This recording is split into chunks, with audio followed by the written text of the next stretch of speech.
Značikovia, u nás doma to má kompletné zvierka zvierat, ale ešte mi tu chýba jedno zvieratko, ktoré sám neviem, aké bude, ale rozhodujem sa, či to bude chamelón alebo nejaký druh stynka, alebo napríklad to bude nejaký druh jašterak. Napíšte mi do komentov, aký by ste chceli, aby som mal zviera. Ja by som chcel asi na 50/50 agamu motýliu alebo chamelóna jemenského. Tak ak chcete chamelóna jemenského, tak dajte like, a ak chcete agamu motýliu,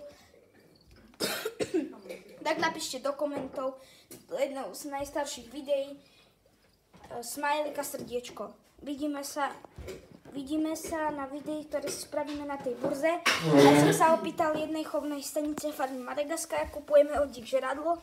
Sú fakt kvalitná chovná stanica, asi jediná aj z tých, čo chovajú krmných hmyz, takže ak máte nejaký krmný hmyz a chcete niečo o trošku lacnejšie, tak od nich kupujte.